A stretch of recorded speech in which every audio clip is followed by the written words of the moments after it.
This is the Wingard Wearables Stingray Tomahawk. It's the third Tomahawk made by Wingard Wearables in their line. I have all three, proudly, I must say, and I also have another one of their great products, the Quill. An awesome little implement. It's an all-around tool. You can use it as a weapon. You can use it for a lot of other stuff. I have found many applications for this cool little thing. But Wingard Wearables, they make a lot of unique items. And you say, what is the wearables part about? Well, here, these are weapons that you can wear. This was made to fit over your ear, but also to be worn in the hand, if you will. Same with the tomahawks they make. They are, except for this Stingray, which we'll get to in a second, they are made contoured to fit the body, so you can carry them in sort of an EDC fashion, if you will, or carry them hidden, or carry them more easily when you're out and about. Very, very cool products that they make. They even make a pylon that sort of wraps around your waist, so you can carry your own Greek-style spear with you if you like. It's pretty amazing. But anyway, back to this. This is the Stingray Tomahawk, the third in his line, and the third tomahawk which is meant for throwing. The other tomahawks are not intended for throwing. This one kind of designed from the ground up. And there were a lot of trials and tribulations that went into designing this tomahawk. Zac has a particular interest in spiked tomahawks, and so designing that spike was something. But the first real design issue he came up against, I think the first one, and the most major, was the size of the eye that the head is hung with. So this eye here, if it's too small on a throwing tomahawk, it will stress out the wood on impact, and eventually the weakness will become right here. I guess this is the weakness anyway, but through throwing, if you have too small an eye, it's going to stress out the wood and you're going to lose your haft early. So Zac designed this with an extra large eye, and a lot more went into the design. You can actually check out any number of the podcasts he came on. Well, he came on an interview podcast where he talked about making this, and then he also came on Thursday Night Knives where he talks about this, and it's a very interesting and grueling design process. He goes through quite an R&D process. I think he was working on this for 2 years before he released it. So let's take a look at the card he sends. I like that he draws out the card. Dear Bob, thanks so much for your orders, and once again for the invite to your show. Your Stingray Tomahawk is 5160 steel, and it's cast in Monet, Missouri, and heat treated to 59 Rockwell. The handle wedges are straight grain hickory from Pennsylvania. Your Stingray was designed and finished in Loudonsburg, Pennsylvania for throwing. Avoid use against flat targets, etc., etc. But so cool. So for chops and throwing, for percussive strikes and grubbing, or tent stake digging or whatever, for defensive blocks and powerful slashes, as a hand drill, as an ulu-like knife. Yeah, this actually does. I have tried this. I have not thrown this tomahawk. I'm going to say it right now. I am a little babyish with it. I'm babying it a bit. I know it can take it. I just don't want to throw it right now. I will eventually, but I have noodled around with it. It does. I've chopped it into. I did chop it into a flat piece of wood against his advice. It worked just fine. I also noodled around with this chisel tip, and that is really cool, and it does work well if you hold it like this and use it as a hand drill. I know in his directions he has you going like this, but that blade is sharp enough I wouldn't want it next to my wrist, and this I found worked fine. So this is like all of his tomahawks, it's not just a weapon, it's a bit of a multi-tool, and I think that's cool, but really I got it for the weapony aspect. Okay, so I have a fascination with spiked tomahawks and spiked battlefield implements in general. I love a good war hammer. To me, that's a fascinating weapon. It's so kind of basic and brutal. Something about it captures my imagination. So same with a spiked tomahawk, because you get a blade on one side and a spike on the other. And the thing that drew me immediately to the Stingray was not the fact that it's a throwing tomahawk, but that the spike on this tomahawk, unlike his other two tomahawks, are meant for percussive blows. You've all seen Braveheart.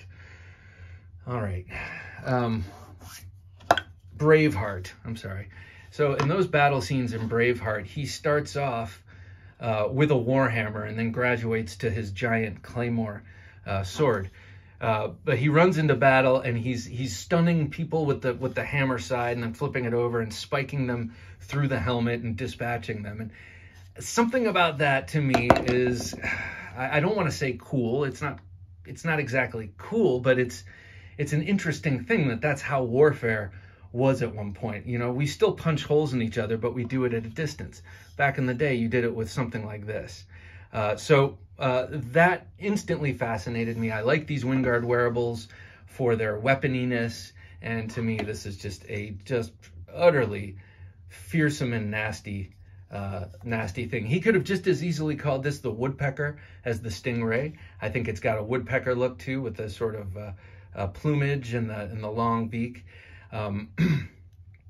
Okay, I'm all over the place here, so let me continue with the Hickory handle. Pointy on this end for puño strikes. If you're going to use this part, bam, you could really hurt someone with this or do a bit of damage with that. This hickory is very hard, and it's got a nice texture to it. You can feel that grain, but you're not going to get a splinter from it. So I like how he finished this handle. It's not in any way slick. It's just right. Okay, so when this is in the bladed grip, so you're going to use this to chop, this sort of curved out portion sets the blade back a little bit. And that's fine. It actually works just fine. But when you turn it around in your hand, it feels optimized for that spike. So now, conversely to the blade being back just a little bit off the axis of my knuckles, when I turn it, it's like a recurve or a kukri. It's sort of reaching forward already. That helps not only in penetrating, but also in retracting, because it keeps this spike following the arc. The tip of the spike is following the arc. It's not out here as I'm arcing, it's following the arc. And that has a lot to do with the shape of this handle.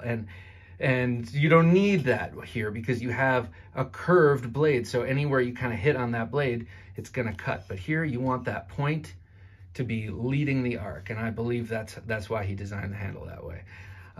It feels naturally, intuitively, you want to use that spike.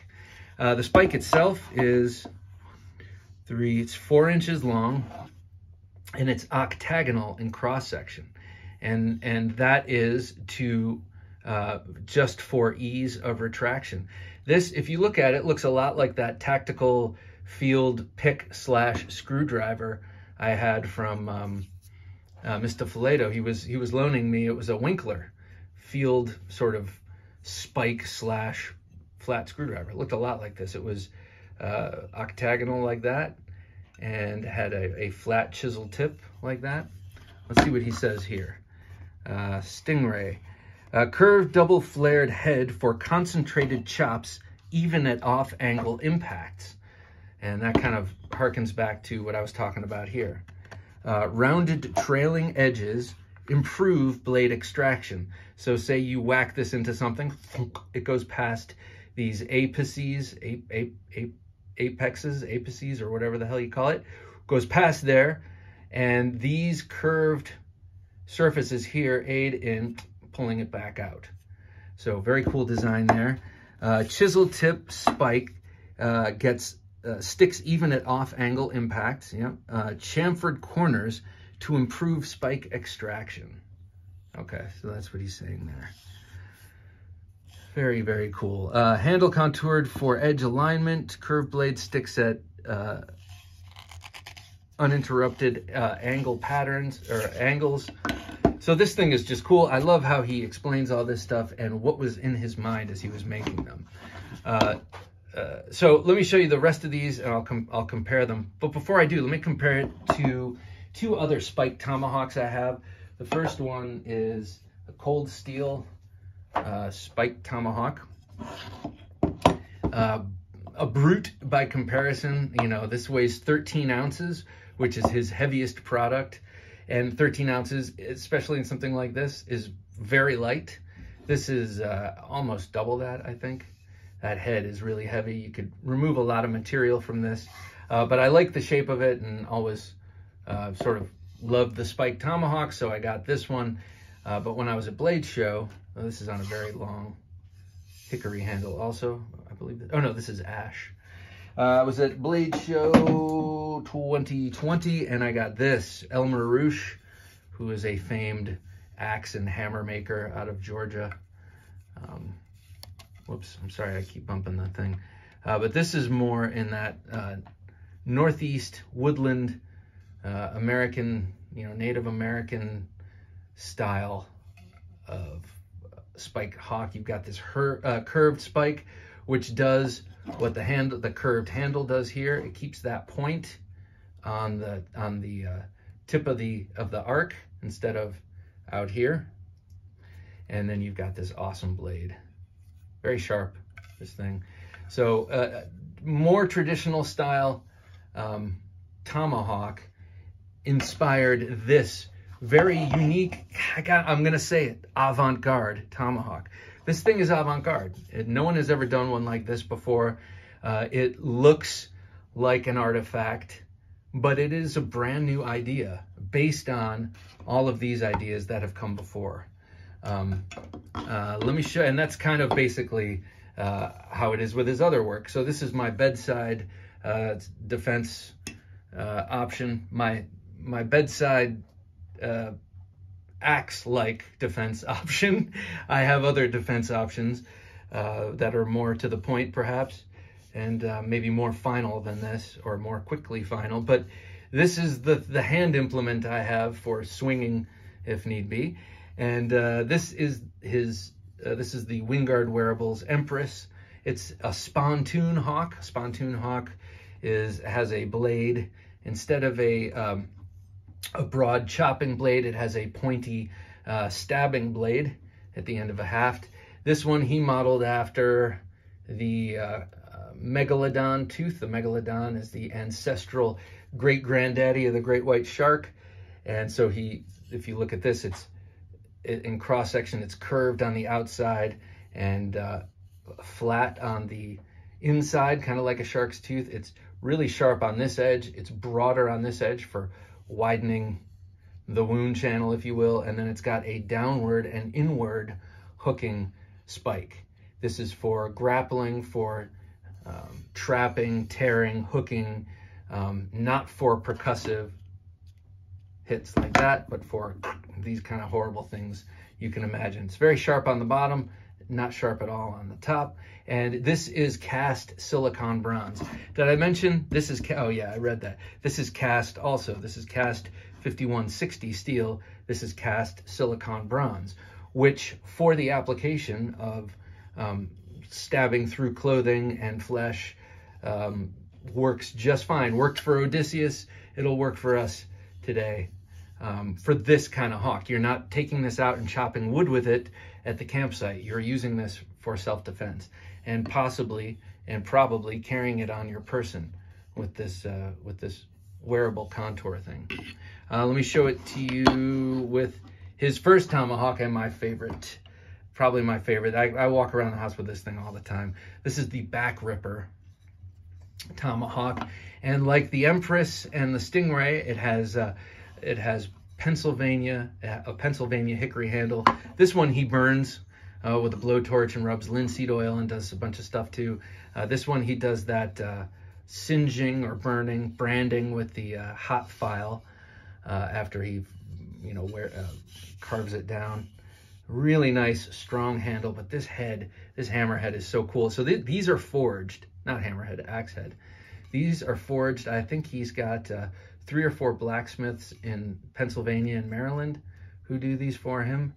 And like all of them, the head is hung and fits on a little shelf that's wider here.